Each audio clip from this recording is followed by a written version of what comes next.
3, 2, Then what? 1. Happy New Year! Today is January 1st, 2026. And as we start a new year, we thought it'd be a good time to look back on 2025 and all the adventures that we got up to. So we have compiled a top 5. We've each compiled a top 5 list consisting of books, games, TV shows, movies, music, hikes, pizza, campgrounds, Gotta have the pizza. and experiences. And there will be chapter markers, so if you want to skip to any of them, feel free to just bloop along. And then at the very end, I will list a recap of our statistics for the year, the campgrounds we've stayed at, the miles we've traveled, etc. States and parks and stuff like that we visited. So stick around if you want to see that. Okay, so the first category is books / audiobooks, because I tend to listen to mine more than read them, but... You can go first. Okay, my top 5 books or audiobooks were A Litter of Bones by J.D. Kirk. He's a Scottish author. Does murder mysteries. It's really good. Three Body Problem by Cixin Liu and Ken Liu. It's not a 2025 book, but I read it this year, so it counts. All That We See or Seem by Cixin Liu. The next one is actually a cheat because it's 2 books, but we listened to them both this year. And it is the Quantum Earth series by Dennis E. Taylor. And that includes the books Outland and Earthside. And then my last book is Holly by Stephen King, because we listened to that on the road and it just made me think of traveling, listen to the books as we traveled. So that was fun. Did we listen to that this year? Yeah. Oh, wow. It was early this year. I would not have thought that. Okay, mine were all... Well, actually, one was an audiobook, but mine was The Secret Life of Albert Entwistle, I think it's pronounced, by Matt Cain. So good. It made me cry twice. All the Colors of the Dark by Chris Whitaker. I was recommended that good. by a few people, and I read the last, I think, 350 pages in one go on the plane back from Scotland because it was that good. Needful Things by Stephen King. It's one of his older ones, but I like his long ones. I also have a cheat that is 2 books, but they're in the same series. It's Empire of the Vampire and Empire of the Dead by Jay Kristoff. I bought them in paperback when we were in Nepal for like $5 each, and they were really good. And then Remarkably Bright Creatures by Shelby Van Pelt. That was one of my book club books with my 2 besties, and I read it in, I think, 2 days or maybe just 1 day because it was very good. And then I have an honorable mention, which is an audiobook. It's called The Lilac People by Milo Todd. And it's a book that I would say is probably better to be listened to because 1, the narrator has a really nice voice, but 2, he does a good job with putting the emotional tone into it. It's a book about the Holocaust, so you kind of need that. A narrator makes or breaks a book, Yep. in my opinion. And if you are a reader and you want to see my Goodreads and follow along, I'll include a link below so you can be my friend on Goodreads. Thought you use Storygraph. I use both. Okay. Next category is games, and I'll let you start with that one. Okay, so I have the name of the game and the system that I played it on. I just have the name of the game. Mine are all Xbox, except for one which is Xbox and mobile and Steam Deck. I think I have them on. Okay. Mine was Hades 2. That was my honorable mention. I got it on Switch 2. Red Dead Redemption 2 on the Xbox. So the Xbox now has a thing where when you start the game, it tells you how long you've played it for. And I've played that game for 80 hours. Not this year, just overall. All told. Balatro on the Xbox. Super Mario Galaxy, which is an older game, but it just came to the Switch 2 this year. And it was my first time playing it. Dungeons of Hinterberg, which was on the Xbox. It came out on Games Pass, and it was one of those games that if it didn't come out on Game Pass, I wouldn't have bought it, but I played I think 30 hours of it, and I loved it. Really good dungeon crawlery game. And then my honorable mention is Deep Rock Survivor on the Steam Deck. I was wondering if that would show up. You played a lot of that too. Yeah, it came to Xbox, and I started playing it again, but I went back to playing it on the Steam Deck because I was further along. Okay. My 5 are Blueprints, which was probably one of my biggest time sinks this year. It's a puzzle game, but it's unlike any other game I've ever played. Jamie could not understand the appeal of it, Nope. but it's an amazing indie game. Claire Obscure Expedition 33 is my second game. Great, what is it? Turn-based, kind of like a Final Fantasy type game. Indiana Jones and the Great Circle, another one Jamie can't believe I put on my list, but it was so freaking good. And it actually did come out at the very end of 2025, December, like mid-December 2025. But I played it all through early this year. South of Midnight, oh, such a good game. I did play Really dives into racism and living in the South and the Black experience, and just really well done. And a fun game to boot. And then I also had Balatro, which is just a great poker type puzzle game. Another indie game. Many more indie games this year that I played and loved more than the big name games. I was very disappointed in a lot of the big name games. The Dragon Age Veilguard, did that come out this year, or was that the end of last year? But yeah, a bunch of the big games. Outer Worlds 2, like, they were all good, but not great. Anyway. TV shows. Okay, so I had to make an honorable mention on this one too, because I had 6 and I could not whittle it down. My honorable mention is Daredevil Born Again on Disney Plus. I forgot that even came out this year. I know. But my top 5, and these are actually in order from lowest to highest, even though I didn't do that with the rest. It actually came out this way on this one. That number 5 is Silo on Apple TV. Number 4, Foundation, also on Apple TV. Number 3 was Alien Earth on FX, which was freaking fantastic. Best alien show or movie, even if you... Best alien experience since the original Aliens in 1979? No idea. Come out? It Welcome to Derry, which was shockingly good and shockingly violent. I couldn't believe, actually, that... Well, it was an HBO show, so... And then my number 1 show of the year, which I still think about all the time, absolutely stuns me that this show was as good as it was, Adolescence, which can be found on Netflix. And if you have not seen it, it's only 4 episodes, I think. The kid in this, he's basically picked up for questioning about a murder that happens to a friend that he knows. And he's 14 years old, I think, in the show. And I think he was 15 when he filmed it. And he's going to be huge. He's an amazing actor, and I can't say enough good things about this show. Also shocking. Yeah.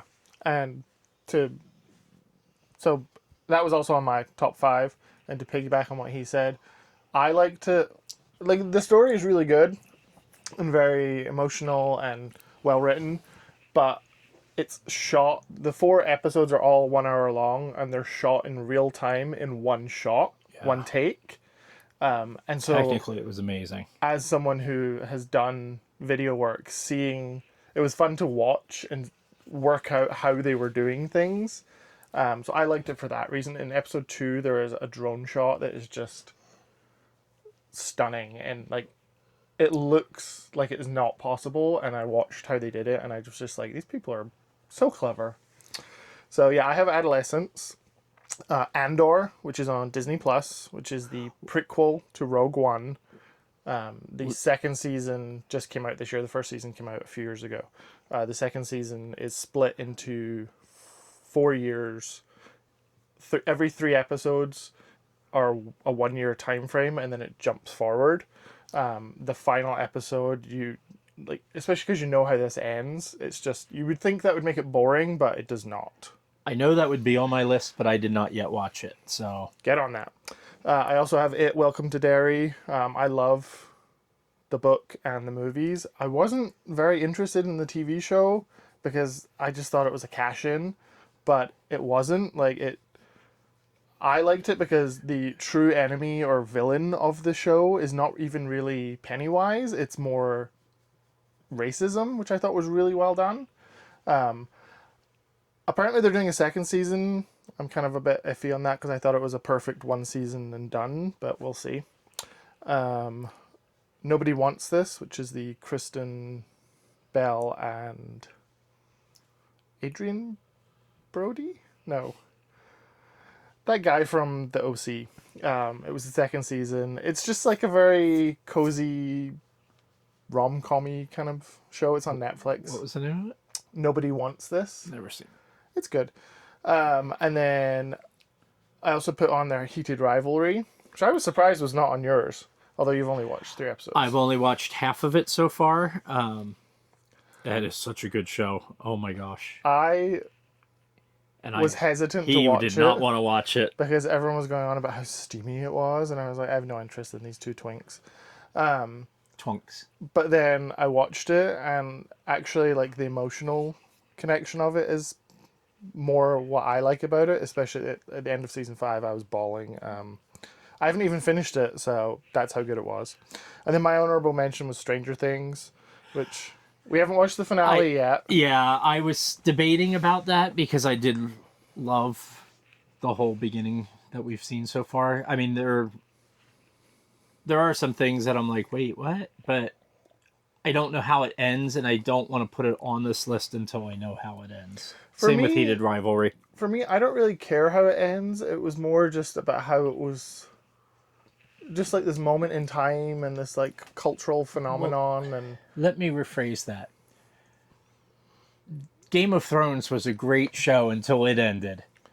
I mean, yeah. And that whole last season basically made me give up on the show because it was so bad. So that's why I did not put Stranger Things up. And it's not how the story ends, it's how they wrap things up is, I guess, a better way to explain it. Okay. Movies. Okay. I'm first to say. No, you can go first, sure. So I have How to Train a Dragon, the 2025 live action remake, whatever you call it. Oh wait, Loki forgot his 2 favorite shows: Clifford the Big Red Dog and Blue's Clues. Yes, they're your favorites, aren't they? He likes Lassie. I watched How to Train a Dragon on the flight to Singapore, and I watched the original animated one years and years and years ago. Seen it. And I thought this one was going to be terrible, but I actually really enjoyed it. I thought all of the characters were well translated over from the animated version. And it's just such a good little story of, like, the music is really good. Middle. Okay. The Running Man, which is based on a Stephen King book. I thought it was good. I would hope so. It's in your top 5. The version that we went to see was impacted by a couple of things, which I won't get into, but I enjoyed the movie and I thought it was pretty good, and I love Edgar Wright. Wicked for Good, so the second part of Wicked. It wasn't as good as the first one, but the act 2 of the play isn't either, so. But it was still very good and very emotional. Sinners, which I loved. I watched that on the flight to Singapore as well, and I thought it was just such a good movie. And then Thunderbolts, or The New Avengers. I just loved all the chemistry between the characters, and I really hope that, even though it didn't perform super well, I really hope that they make a New Avengers movie, and not just like have them in the team up ones. And then my honorable mention was The Long Walk, which I went into with very low expectations and was like, okay, it's just going to be 2 hours of people walking. But it was actually really well done, and they changed the ending to make it better, which I liked. So that was mine. Okay. Well, mine are The Long Walk also. I liked it more than The Running Man. So I have it higher on my list. But so we had several crossovers on this list, obviously, because we probably saw them together for the most part. The Long Walk, Wicked for Good, which was excellent. Oh my God, the chemistry between Cynthia Erivo and Ariana Grande is amazing. Sinners, which I think is actually not just the best movie of the year, but one of the best movies of the past several years. It was that good. And then two that you didn't mention that I have on my list. Weapons, which was a horror movie. Jamie hasn't seen it yet, but really well done. One of those kind of, and I know it gets thrown around a lot now, but elevated horror, sort of like Sinners. But just an excellent story, and didn't give you, just didn't hold your hand and give you all the answers kind of thing. It was one of those ones that left you thinking about it afterwards. And then my number 5, or the 5th one on my list, they weren't ranked, but another one that Jamie can't believe is even on my list, because we didn't share these with each other, but I mentioned this in passing the other day, and he was like, really? K-pop Demon Hunters on Netflix. If you have not seen this, you need to stop what you're doing and go watch it now. It is so good. No, go after you finish the video. Okay, after you finish our video. And like it. And subscribe. So yes, those are my 5. Now we go to music. Music. I have an honorable mention here too. Only because it's Sarah McLachlan's Bitter Broken. And I have loved her for 20 plus years. Not her best album, but so good still. But my top 5 are Callum Scott, Avenoir, Benson Boone, Young American. We have listened to that so much. Sabrina Carpenter, Man's Best Friend. One that I'm sure is not on Jamie's list, Taylor Swift, Life of a Showgirl. I had to put it on there. It's not her best album, not my favorite album, but she still crafts lyrics like nobody else. And there is one song on that track that just gives me goosebumps, makes me cry every time I hear it, even though it's a poppy song. No, not knock on wood. And then my actual favorite album of the year, which is probably on Jamie's list as well, because I made him listen to it and he started loving it. And that is Idols by Youngblood, who is by far and away my number 1 act of the year. Okay. So my honorable mention is Taylor Swift, The Life of a Showgirl. Wow! She made number 6 for you. Nope. But my others are Benson Boone, American Heart, Youngblood, Idols. Oh, it's an American Heart. I put Young American. Same thing. Same album we're talking about. The song is Young American Heart. So go ahead. Youngblood, Idols. Okay. The National Park's Wild Spirit. That came out actually. Yeah, it doesn't matter. It was my most listened to album. I had that on here and I took it off when I realized it was 2024. Sidebar. That is one of the things that I do not like about the streaming era of music is it is so hard to find new music. Yeah. Literally, so Spotify makes you a top songs playlist every year, and mine is always albums from the past years. Yeah. So that one came out the end of 2024. Yeah, so September. This one also came out in past years. Chapel Roan's The Rise and Fall of a Midwest Princess. I love that one too. And then Callum Scott Avenoir as well. Okay. We listen to these albums when we're driving the RV, so we tend to like the same. If one of us doesn't like it, it doesn't tend to stay on the playlist very long. No. So. Which is why we've barely listened to Sabrina Carpenter's second album together. It's not her second album; it's like her 9th. But yeah. All right. But I've listened to that a lot. Hikes. So I have honorable mention of Wallace Falls. Okay. Which we did back over the summer. You get to see 3 waterfalls. It was very nice. Go behind. That's the one we went behind. No. No. The one I went behind, you did the drone shot of it. Oh, no, that was in Alabama. Okay. And then I have Taft Point in Yosemite National Park, which is where we saw a bear, which was cool. Yep. And then you can hike out, and it's like a 3,000-foot drop, and people were way too close to the edge for my liking. Like, I was even too close to the edge for his liking, but people were closer to the edge than I was liking. High Peaks in Pinnacles National Park. We didn't manage to do the whole thing, but what we did do was great, and I would love to go back and do the other side up to the point where We had to turn we around have to turn because around. of me. Yep. Rude. Misery Ridge in Terrebonne, Oregon. what's the state park? Smith. Smith Rock State Park. That was the one that we saw, or we were optimistically going to do it in October 2023 and backed out, and so we went back in November of 2024 or September of 2024, and we did it, and it was actually easier than we thought it would be. Spoiler alert, that was on my list too, and I put the note, finally defeated. Yes. The Mist Trail in Yosemite National Park, that was, until we did Everest, that was our biggest elevation gain of, I think, 2,400 feet it was, and you get to see 2 waterfalls. It was a great hike, like, just amazing. It was tiring, but it was so good. And then Oyster Dome in Washington, just because we got to see cool sunbeams, and then it's a pretty nice view from the top. Oh, Okay. and then, no, I said my honorable mention at the start. You said what? I said my honorable mention at the start. Which was? Walls Falls. Oh, yeah. So I have several of the same ones as Jamie. I will list them. Mine. I also had Misery Ridge and River Trail Loop that we finally defeated.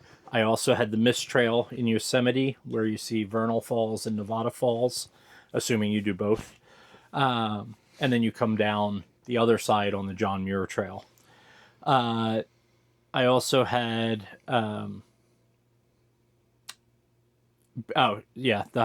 he called it the High Peaks Trail. It's Bear Gulch Reservoir and Caves to Rim Trail to High Peaks Trail. So mine was the whole thing I listed. And that's in Pinnacles National Park. Mostly because we got to see the condors, which was cool. Yeah. The 2 that Jamie did not have on his list was I had Smuggler's Road, Scorpion Canyon, and Potato Harbor Loop. It was all one hike for us. But that was on the Channel Islands National Park in California. And we got to see the island foxes there, which was cool. And then my number 1, which of course I couldn't not put on here, our Everest trek in Nepal. Put that somewhere else, and I thought it was cheating to put it twice. I may have put it twice. But that was the ultimate hike. I mean, that was what we did all the other hikes in order to do this. And it absolutely lived up to the hype. It's an experience I'll never forget. And just one of those bucket list items that I'm so glad and so grateful that I got to do. And if you click up here, you can go to the playlist that has all of the videos that we've Jamie posted so far. Yeah, still posting. So, all right. Well, I get to start off with your favorite category now, which is pizza.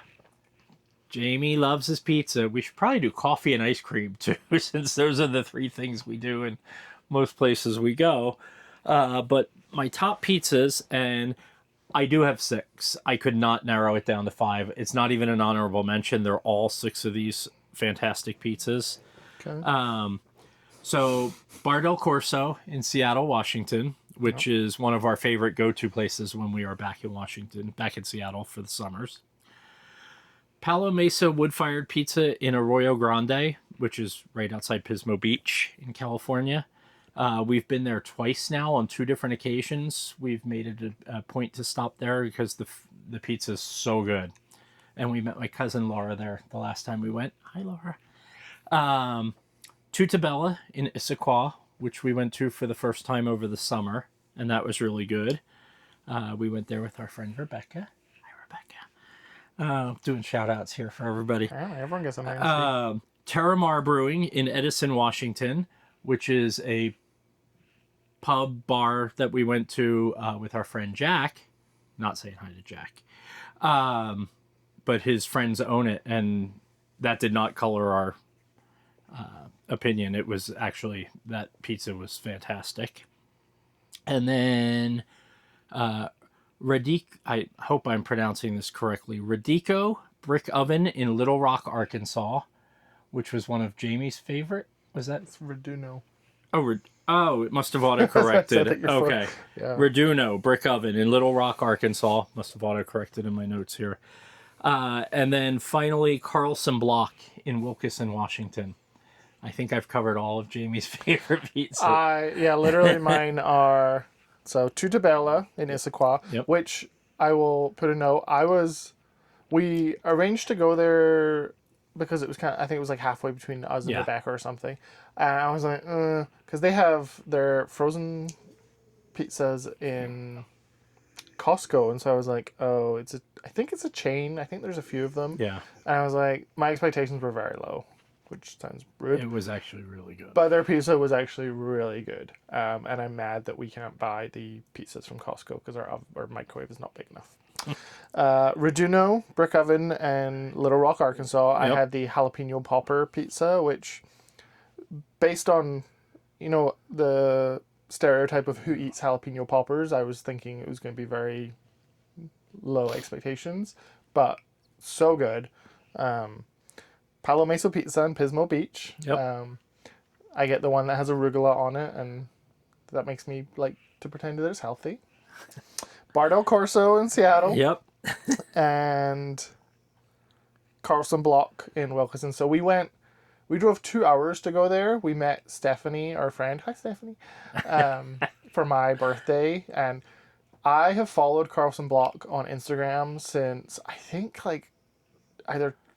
basically since just after they opened. They were put on a list of the top pizzerias in either Washington or America. I can't remember which. And I bookmarked the link, but it was like 2 hours away from our house. So I was like, when am I ever going to go here? But I told Stephanie about it one time, and she's like, we're going to go. And so every time she comes up, we're like, is this the time we go? So then it was my birthday, and she was like, we're going. So we drove, and I made a video of it. Drive. And it was actually our most viewed TikTok of the entire year. It has like 700,000 views. And just to randomly mention this, so the bridge into Mount Rainier that goes, the route into Mount Rainier that goes through Wilkinson, they've shut down the bridge. And so the town now is kind of struggling. So if you're in Washington and you're watching this, please go to Wilkinson and buy some pizza from them, because it's very good and they need our help. And they're struggling because of the bridge closure. And I had an honorable mention of High Camp Cafe in Namche Bazaar, Nepal. No way. The pizza was okay. It wasn't terrible, but it wasn't super great. But it was more just the novelty of having wood-fired pizza at 3,500 meters on my birthday, on Tim's birthday, with our guide Dawa, who then brought Tim a little cake. It was just it was more about the experience of that one than the pizza. But the pizza was still good for being at 3,500 meters. Yeah. Okay. Campgrounds. Campgrounds. And I'm first. Yep. So I have Rockhound State Park in New Mexico, which I think was on our list last year as well. We stayed there twice now, and I want to go back sometime and stay for like a week, but it is kind of out of the way. Thousand Trails Hidden Cove in Alabama. Okay. So I liked the campground, and the spot we had there was very not secluded, but there wasn't a lot of people around us. The weather was a bit sucky some of the time. It rained a lot, and we did get a really cool thunderstorm. But we also did a bunch of stuff at the week that we stayed there that made it worth it for me. Balmorea State Park. Balmorea, as everyone in the comments will now correct you. As everyone on the internet corrected me when I posted our video on TikTok, it is Balmorea State Park in Texas, which the campsite itself was fine, but it was the rest of the state park that was awesome, and it had a spring-fed swimming pool that you could go into. The largest in the world. Yeah, I think it was. Yeah. And so the rest of the state park you could actually scuba dive in this pool. Yeah, I did not. I just swam in it. Thousand Trails Birch Bay. We stayed there twice over the summer, once unexpectedly, but it's right next to Canada, so we went up there for a little day trip, and there's the little town of, I guess it is Birch Bay. Is that where the water? Birch Bay or Bellingham? Yeah, there was where we went down to the water. Loki tried to swim. Oh yes, didn't do very well. Not. And then you're only like 20 minutes away from Bellingham, and we did a couple of hikes there that were really good. And then Thousand Trails Bend Sun River, we stayed there last year as well. Yep. But yeah, it's where Smith Rock State Park is, and we did a few hikes around there. And my honorable mention was Pacific Dunes Ranch, because we stayed there we love twice that this year, place. and we got to see Tim's cousin, and it's just a really nice campground because it's right on the dunes. Yeah. Okay. Mine were, and 4 of them are actually 1,000 Trails this year, which surprised me. So 1,000 Trails Peace River in Washula, Florida. I just really enjoyed that campground for what it was. It had food truck out front. It had a river you could hike along. It was a great vibe. I just liked the vibe, especially for Florida, because we don't often get that in Florida.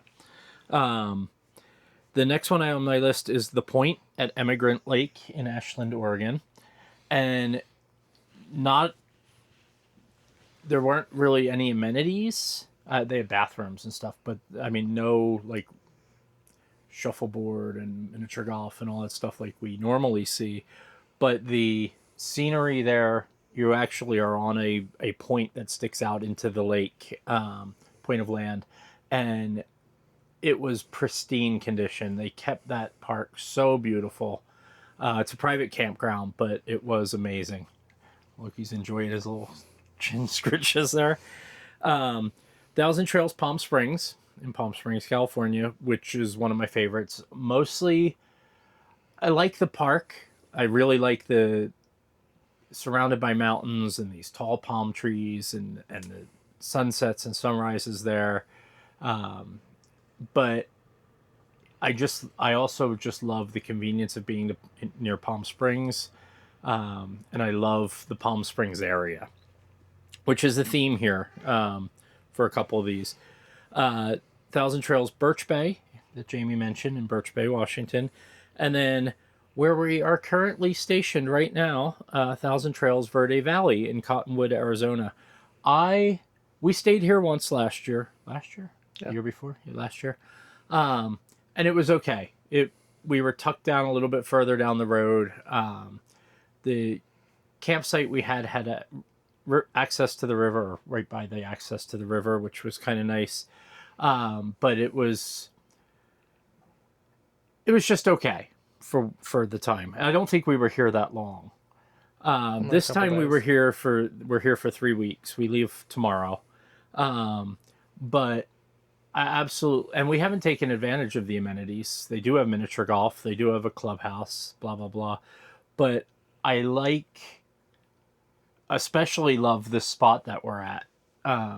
Right behind us, we have a little trail that goes down into a fire pit area through these little scrub brushes and stuff, a little fire pit, and then down towards the clubhouse and all. But we also met some new friends here. We've gotten to spend a little bit of time with them, and I really enjoyed this park a lot.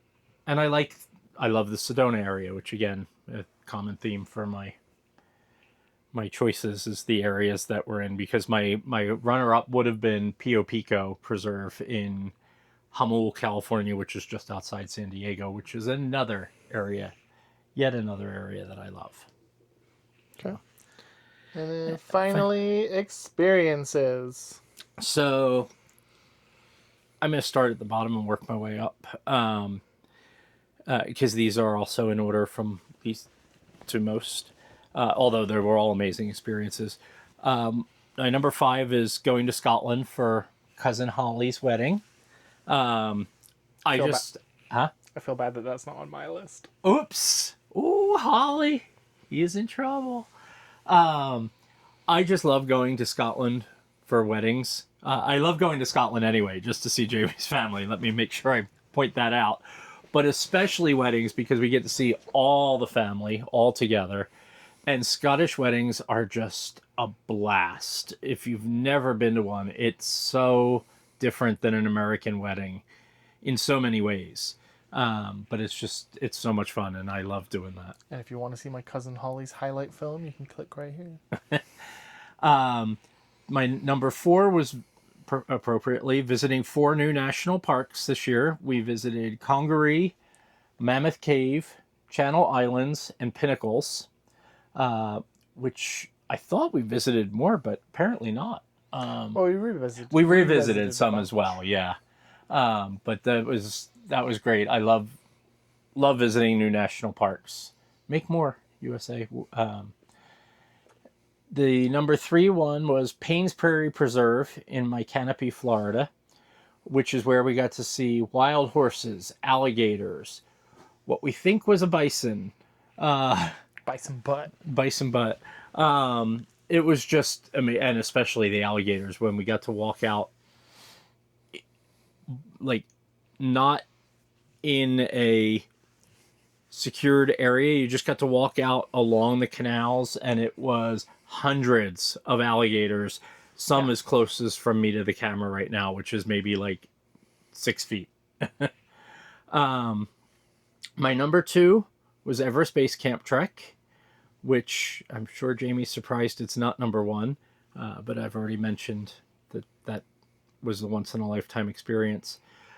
My number 1 experience, though, has to be, so I need to explain this a little bit real quick. It's seeing David and David after 25 or 30 years. We went to Daytona Beach, Florida. David and David were my first 2 gay friends when I came out. Or 2 of, yeah. And I ended up living with them. We had a house together. And we sort of fell out of touch. We've stayed in touch for years. Then everyone moved to different areas of the country. We fell out of touch for a little while, just sort of Facebook friends, but reconnected a couple years ago, and we finally got to go visit them in Daytona Beach, which is where they live. And we stayed there several nights in their driveway, and it was like no time had passed. And it was an amazing experience for me to get to see them after all those years. So... Okay. Getting emotional. So my honorable mention was meeting the Davids. In January. Did you just add that? No. Okay. Because Tim's always talked about them, and it was cute getting to. They were pivotal meet them in my and life. see, their relationship, but then they were also both just very open and welcoming of me, and they didn't make it like a let's just talk about stories that Jamie wasn't involved in, which some of Tim's friends do.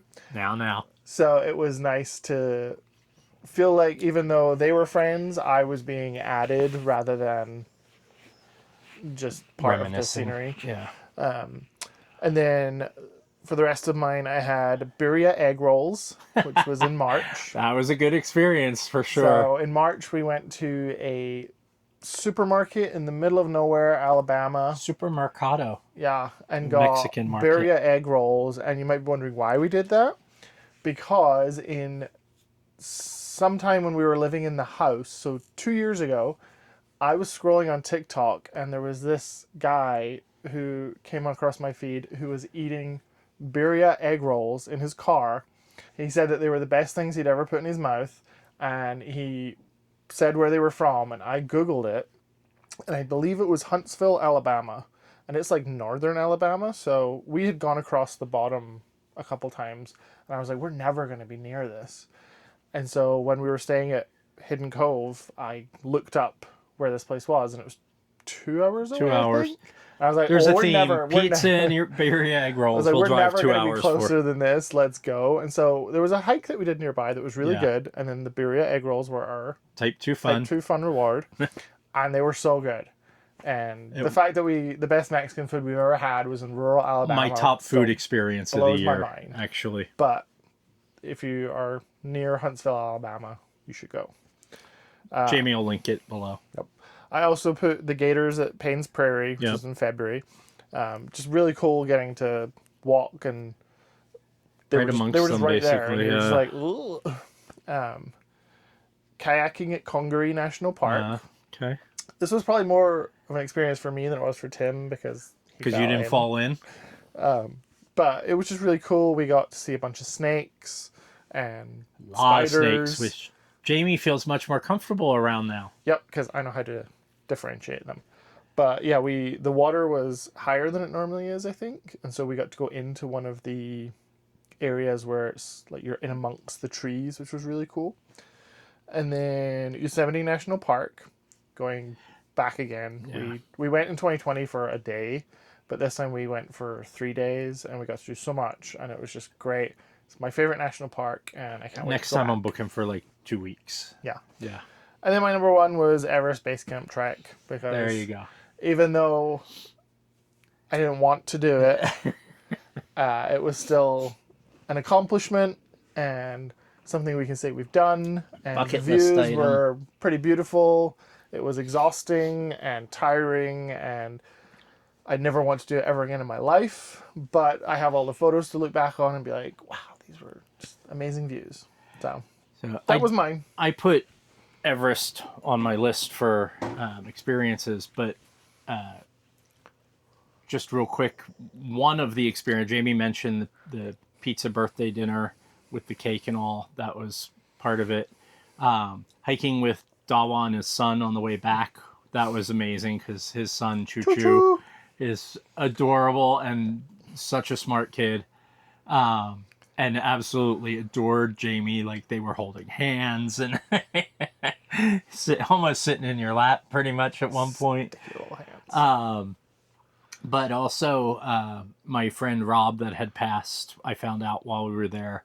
And Dawa made, and I'm sure many of you have probably seen it, but Dawa made a stone memorial in the Himalayas on the mountain there, with a letter from me to Rob. And that was a part of it as well. The monastery, just there were so many individual experiences that made up the whole trek. It's not just walking, it was everything involved: the food, the people, the amazing people, the unbelievable Sherpas that carry this stuff. Like we saw a Sherpa carrying not only a ceramic toilet on his back, but the sink to go with it. Like he was actually carrying it up to he's carrying it up to a hotel that was being built further up the mountain, or a tea house that was being built further up the mountain, and carrying, like, it had to be 150 pounds between the sink and the toilet, at least. And yeah,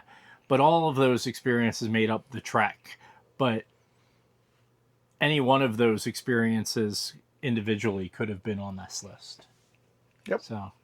So real quick, we'll now go it's through time for stats. And that is a different list here. 2025.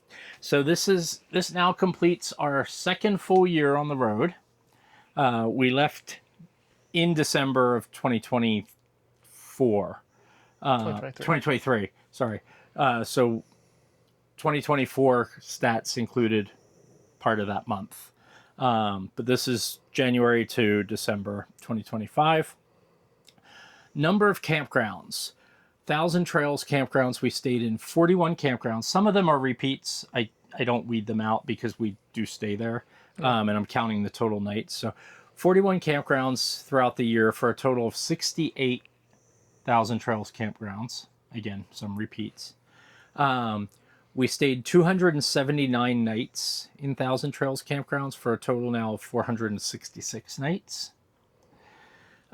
We stayed 15 nights at Grove Ridge in Florida, which is the one near my parents.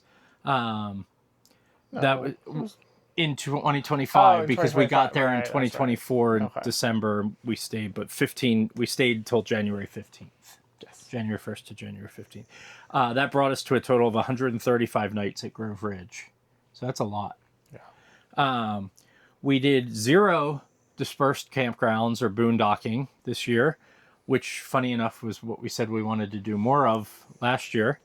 But the problem with that is, Mr. Loki, we don't like to not be plugged into shore power to give him access to the air conditioner, because it does get very hot and stuffy in the RV if we're going hiking or leaving him for anything. So we also did no harvest hosts this year. We did. So we have a total of 12 dispersed campgrounds, but not this year, for 14 total nights, and 3 harvest hosts for a total of 3 nights. And then other campgrounds, which would include private campgrounds, state parks, regional parks, city parks, stuff like that. We did 13 nights this past year, bringing us to a total of 53. And 24, that was the number of campgrounds, and then 24 nights for a total of 100. So, Thousand Trails definitely is the bulk of our stays because we have a membership and we're free. They're free for us. Fuel, or miles, I should say. We should calculate fuel costs at some point. No, I don't think I want to know. We did 10,575 miles on the RV, which is a lot less than last year. We have a total of 27,458 miles, so like a third less than last year. And miles on the car, we did 15,308, which is about 5,000 less than last year. So we have a total of 35,000 miles on the car, basically. We tried to be more mindful of when we were going out and when we were driving places and not just running to Amazon Locker every single day to pick up stuff. We'd wait until it was there for 2 or 3 days and go pick up everything at once and that kind of thing. We also didn't drive back to Florida. Yeah, that makes a big difference too. We visited 11 states total, for a total of 37. We've now been to 37 states in the country. 2 of them this year were new, Arkansas and Kentucky. Yep. We did 4 new national parks for a total of 31. And there were 4 new ones I mentioned, I think, already: Congaree, Mammoth Cave, Channel Islands, and Pinnacles. We visited 5 state parks this year. And I'll tell you, the state parks we've stayed at are pretty incredible too, pretty stunning. And then we visited only one state capital this year for a total of 7. We're slacking on that.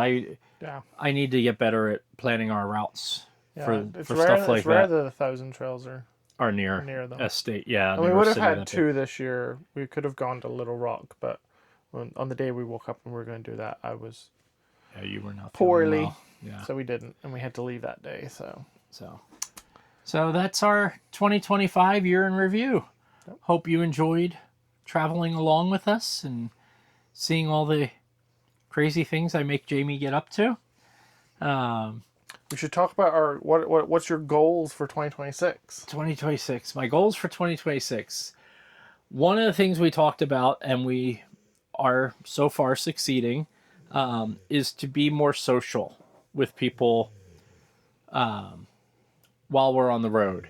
So we go back to Seattle in the summertime, and there are a few people along the way between here and Florida, between Washington and Florida, that we visited that were friends of ours. But we have not met really anybody on the road that we've become friendly with. And that's on us. Part of it is the fact that before this year, we were traveling and that was the goal, was to get from one place to another. This year we started slowing down a bit. We've been staying longer at places, like 2 to 3 weeks at certain places. And that's much more conducive to making those relationships. The other thing that we're doing in order to further that goal is we are going to our first two, not one, 2 RV rallies in just a few short weeks. The first one is in Lake Havasu City, which is the Escapees Bash. Escapees is there's 2 parts of it. There's the membership campground, which we have access to because we have Escapees, but they're also our mail service. It's how we get our mail forwarded to us and scanned in and stuff like that. And they do these social events every year, different places, and we decided to go to our first one. What we didn't realize when we signed up was it's in... Oh, no, that's the second one. So the first one we're going, and we already met 4 people, 2 couples here that are also going. We met them here in Verde Valley that are also going, and we're going to try and hang out and do stuff together. We even have onesies for the parade. Stay tuned for that. And then the second rally we're going to is an LTV rally. LTV is the brand of RV we have, and it is in Quartzsite, Arizona, which coincides with the Q. And if you don't know, the Q is a rally that happens every year in Quartzsite with 750,000 to 1 million people staying. It's all dispersed camping. It's all boondocking. We've never boondocked for this long, so hopefully we'll be... Actually, the first one is as well. Boondocking as well. Yeah, the first one is a little more civilization. Like it's at I think it's called the Rodeo Grounds. Yeah, it's the Rodeo Grounds in Lake Havasu. There'll be bathrooms and showers and dump station and water fill station. Yeah. There's no, you don't have power, you don't have sewer, you don't have water, but that is all available within except the where power. We are. Yeah. Whereas the one in Quartzsite, like literally to get there, somebody BLM just like land. took like a screenshot of Google Maps and put a little cross on it and was like, turn left off this road onto the dirt and drive until you find us. Yeah. So that one will be interesting. That one I think will be a crap show for YouTube. But we're gonna do it. We're gonna see what it's like. Also, we're staying in a section that is just the LTVs. Which should be interesting for us because I always like seeing what other people have done with their vans and stuff and getting ideas and lots of educational seminars and stuff like that that are much more specific to our rig. Because a lot of it, a lot of them have seminars, but they're not really relevant to us. They might be about travel trailers or fifth wheels and stuff like that. So that's one of our big goals. The other one is just to do more slow traveling, like I mentioned, and we've been doing a much better job of that. But I have really been enjoying that. So, yep, mine are. So I want to get better at posting our YouTube videos more in real time. Yeah, because we literally have the trip from Florida back to Washington, and we haven't posted any of it. And I skipped it, and I'm posting the Everest videos right now. I will go back and post all of that stuff, but it's just going to be very. And I told them I'd help out with that, so I've got to get the laptop out. Yep, starting in 2026, I'm gonna just do a clean break and post, not in real time because I don't want to post them while we're in places. Not that I think there's a security issue, but I just don't like the idea of that. Yeah. But it'll be a much shorter window. Window. And then I also want to get better at doing like I don't know if educational TikToks. I don't know if that's the right, like, not just like videos of where we are, but like telling people where we are, what's cool in the area, stuff like that. Rather than just putting out a video of 5 or 6 clips synced to music. And then to what Tim said about slower travel, so we've been traditionally heading back to Washington for the summer for my wedding season, but weddings happen on weekends, and so we realized, like, why do we need to go back when for the whole summer when I can just fly back for a weekend for a wedding and it's not that expensive. So we're taking a much slower route back to Washington this year. We're still going to go back to Washington because we love it, but we're taking a much slower route. We're doing a lot of California, and then we're going to go over to Utah in May, and then maybe do some of the more like northern parts of Utah and what's the state Wyoming? next to it? No, north of it, Nevada. In May/June, and then we don't want to be in Nevada in June. That's too hot. We'll go further north. Okay. So yeah, just we'll figure that out. More traveling that is not forced by less structured travel and not feeling so confined by wedding season because, like I said, like it's only a day of the week, so we don't really need to be there for the whole week. So that's it. Yep. 2025 in review. 2026. What's planned for the year ahead? And if you think Loki looks adorable in his Christmas pajamas here. They're not Christmas themed. He got them for Christmas. Give a like, subscribe, share, ring the bell, notification, and we'll see you in the next one, right? Bye! Let's go. You're not impressed, are you? Poor Bobbles. Can I get up, please? I have to go turn off the camera. That went